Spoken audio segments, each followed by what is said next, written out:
Efa nanolotra fanampiana ara-tsakafo ho an'ireo voafonja ao amin'ny fonja be ny Taolagnaro faritra Anosy ny fitondram-panjakana tamin'ny alala ministera ny fitsarana.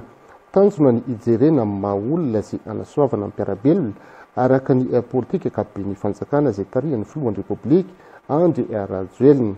Manampy betsaka ireo voafonja ireo ny fanampiana tahaka izao satria ahafahana manatsara ny kalitaon'ny sakafo izay ho an'izy ireo raha nanambarany tompony andraikitra Andronena Martina no hitatitra ny vaovao. Tonga eto amin'ny fonja be ny Taolagnaro ny fanampiana ara-tsakafo avy amin'ny fitondram-panjakana ho an'ireo voafonja izay ahitana vary 20 gony, vary izay natao hamatsiana ny filana andavanandron'ireo voafonja eto. Matetika voaresaka fa anisany foto-tsakafon'ireo voafonja ny mangahazo ka anisany anampibetsaka azy ireo arak'izany ny fanampiana tahaka izao ahafahana manatsara ny kalitaon'ny sakafon'ireo voafonja. Hetsika ara-tsosialy izay mifototra amin'ny fiarovana ny zo fototra maha olona raha ny fanazavana.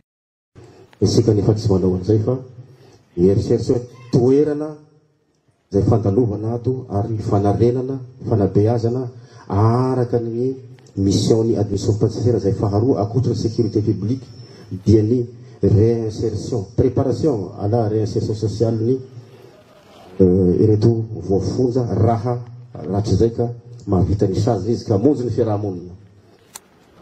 Ary isan'izany amin'ny zon'olombelona natongavasika anio zao ay ivony natongavasika eto zao dia ny ara-tsakafo.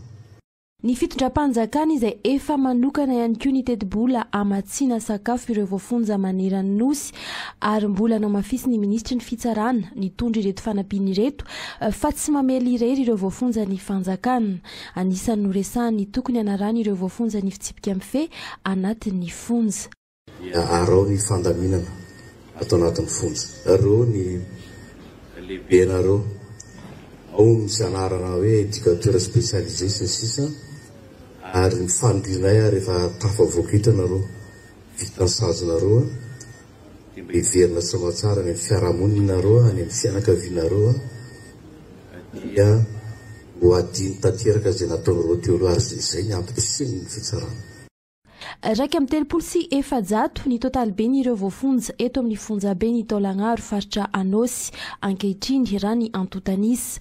Nanana olana amin'ny foto-drafitrasa ihany koa izy ireo teto raha toa ka efa nisy ny fanoloran-tanana avy amin'ny governoran'ny faritra tamin'ny alalan'ny fanavaozana ny fonja.